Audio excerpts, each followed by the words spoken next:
My favorite image of Saint Joseph the carpenter is found at the entrance of San Jose Seminary inside the Ateneo campus. In this image,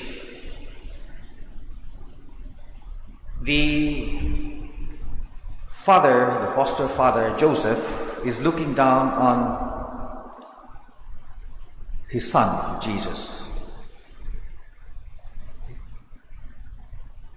His left hand, by the way, it's sculptured by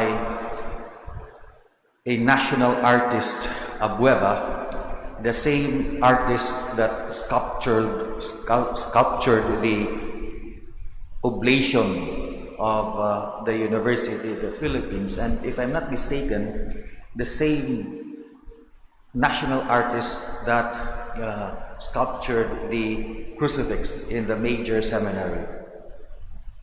Okay, going back to my description of this image of Saint Joseph.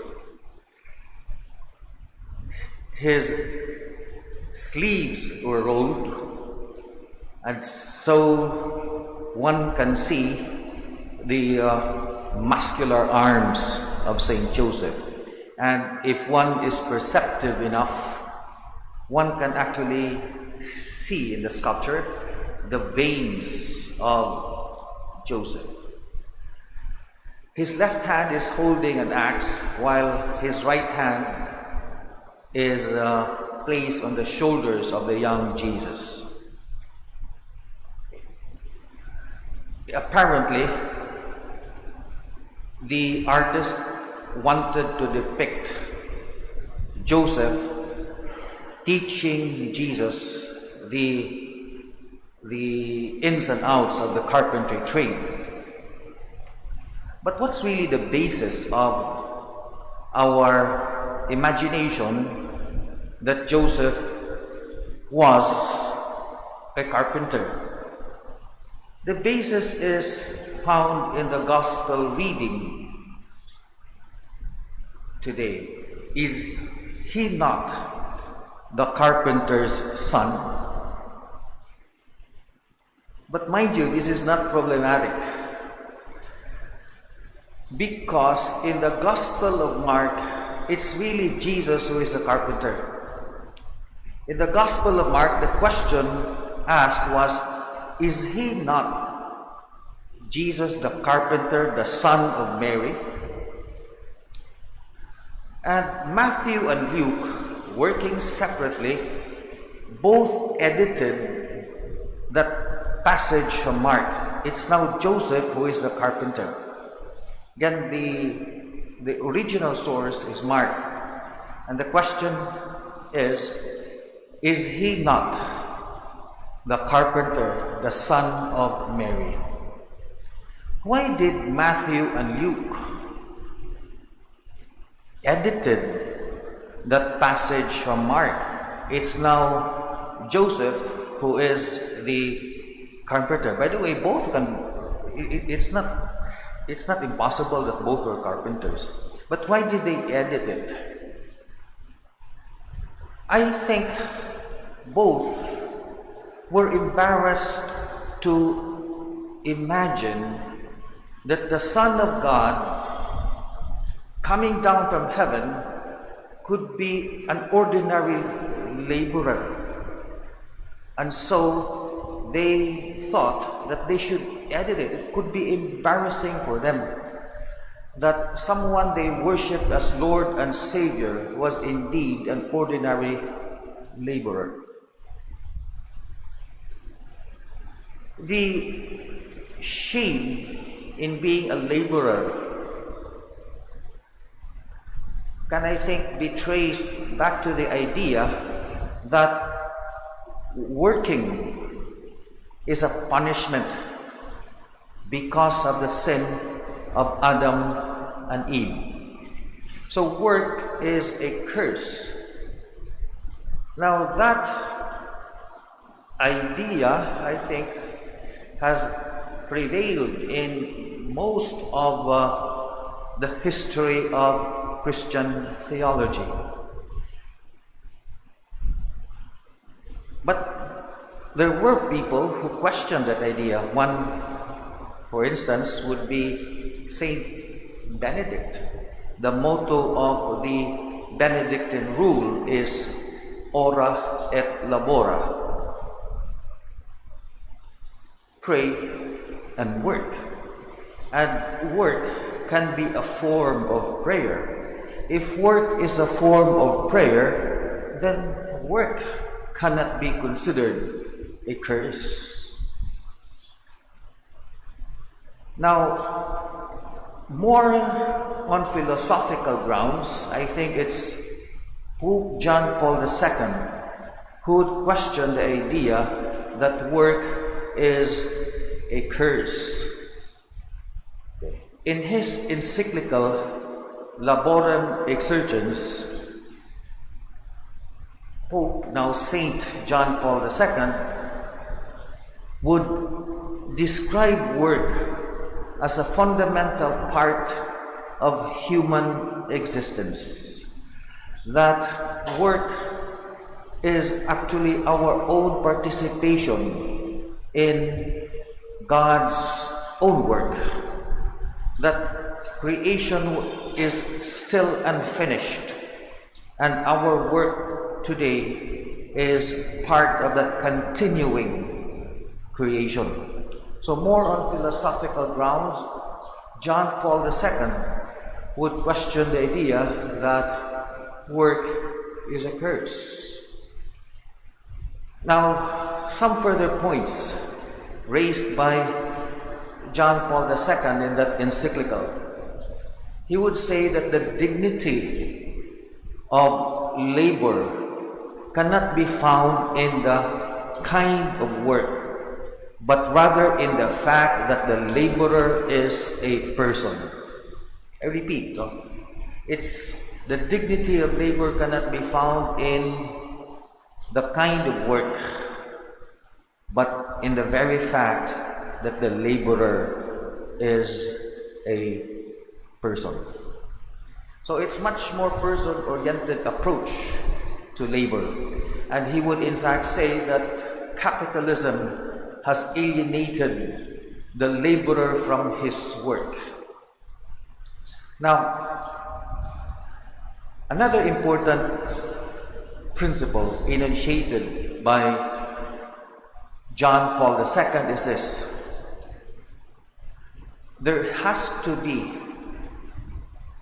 priority, there is a priority of labor over capital. And John Paul II would say that has always been the teaching of the church. Priority of labor over capital. He explained that capital is actually the result of labor. So there should not be any conflict. But if there is indeed a conflict, priority must be given to labor. Okay. I think John Paul II, if he would say that today, he would be red tagged. Anyway, how can we, this is now my point, how can we practice that today in the midst of this evolving pandemic? Priority of labor over capital. Many, millions I would say, have lost their jobs because there are fewer passengers. Airline companies have to retrench many laborers. Because there are fewer students, many schools have to retrench their teachers. Because there are less people going to restaurants, so waiters have to be retrenched. Many others kinds of work. And I think this will get worse before it gets better. Why? The situation in the Philippines is described as dire. Okay. Some international agencies have predicted that the Philippines would be slowest in the region in terms of recovering from the COVID-19 virus. So this is tragic. People are losing their jobs. And how do we practice that teaching that there should be priority of labor over capital? Is the teaching still relevant today? Do we still continue to uphold it?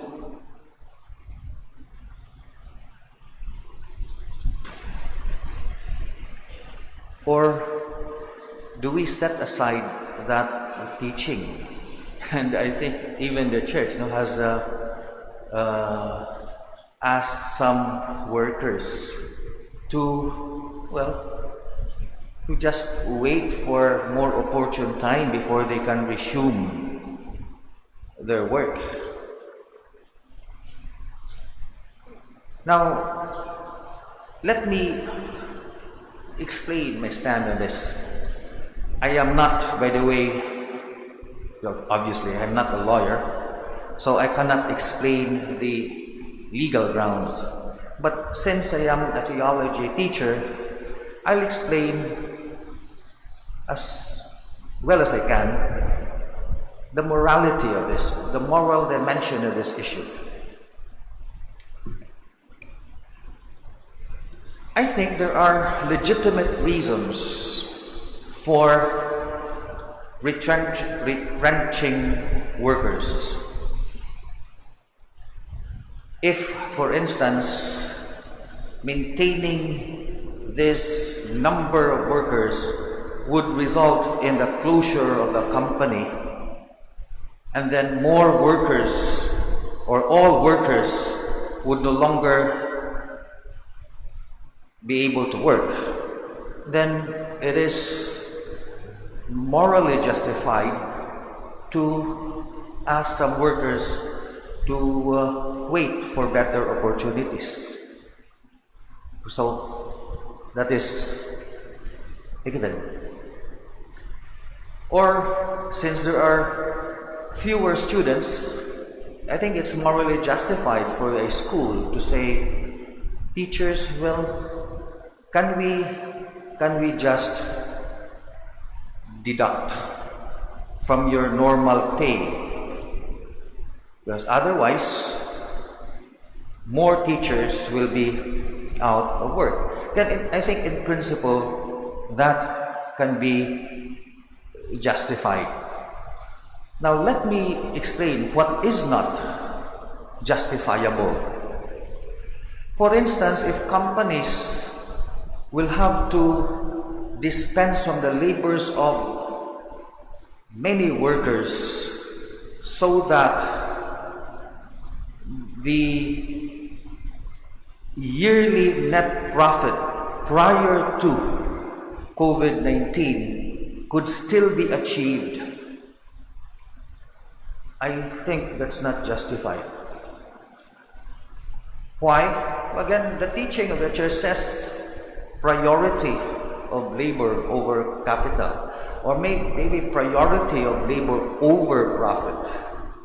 So if you just want to maintain that average net profit this year, and then you dispense laborers, I think it goes against the idea that we all have to make sacrifices. If you dispense laborers because you want to maintain your expensive lifestyle, if management would dispense laborers because they want to maintain their luxurious and expensive lifestyles, I think it goes against the principle that we all have to sacrifice.